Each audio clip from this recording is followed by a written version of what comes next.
concerns. And that's the memo. Now for the top story tonight, the largest Somali community in the USA is in the Twin City area of Minnesota. Columbus, Ohio, second. More than 30,000 Somalis live in the cold Minnesota, and that state is the second highest number of ISIS-connected prosecutions of all states. Maybe there's a problem up there. Joining us now from Minneapolis, Bob Fletcher, former sheriff of Ramsey County, now runs the Center for Somalia History Studies.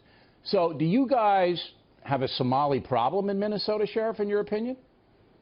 Well, we have a radicalization problem that often leads to potential terrorism. So we don't have a Somali problem. In fact, crime-wise, the Somali community is probably one of the more law-abiding communities. But when it comes to terrorism, they're really, you can't take many chances. And we do have a radicalization and terrorism issue. Okay.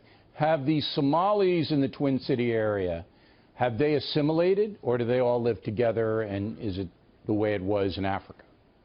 I think we're pretty good in terms of our assimilation, and in fact, since 1992, thousands have come. I think that figure's probably 80,000, Bill.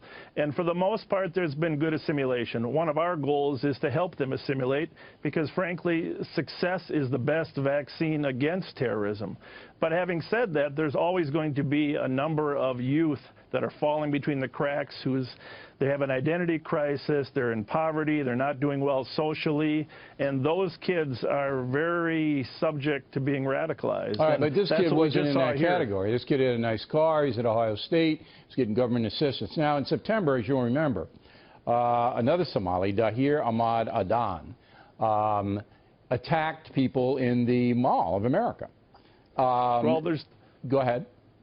Well, no question that there are issues, and the St. Cloud issue is a great example. But regarding the suspect that came from Pakistan, he left in 2007 from Somalia, which should have been a big red flag for our immigration department, because 2007 was when al-Shabaab was asserting itself because Ethiopia had invaded, and Ethiopia was there in 2007. If he left during that time, he was probably part of the Islamic courts, or his father and parents were part of the Islamic courts movement, but there's and to no go oversight. to Pakistan. Sheriff, there's no oversight at all. There's none.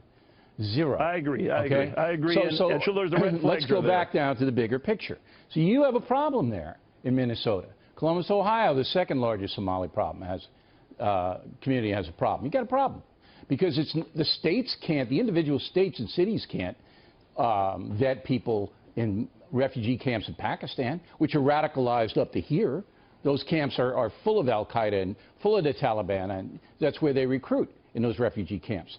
So, you know, President Obama has this casual thing, like if you say that we have to be more stringent on who we let in here from these areas, you're a bigot. You're an anti-Muslim bigot. No, Bill, I'm not going to defend Obama's strategy. Clearly, we have to have better vetting. But we need a comprehensive strategy of prevention, intervention, suppression, and vetting. It takes everything. Yeah, but it's impossible to vet terrorism because it's all underground. Now, that leads me to my next question. In your area, are there radicalized mosques teaching hate? Well, the genesis of our problem goes back to 2007. No, Sheriff. In your area, are there radicalized mosques keep teaching hate at this moment? Yes or no? There are radicalized individuals that work with our youth that are teaching hate and encouraging them to go to ISIS. Most of our mosque leaders have been tuned up by the FBI to change their message, but it's the underlying problem of youth workers that work with kids and encourage them to go. Individual ISIS recruiters, but there isn't a radical mosque operating now where the imam is up there riling people up, as far as you know? The imams are smart enough now to know that they're subject to FBI investigation if their extremist message is responsible for kids to go. All right, Sheriff. We appreciate it very much. Thank you.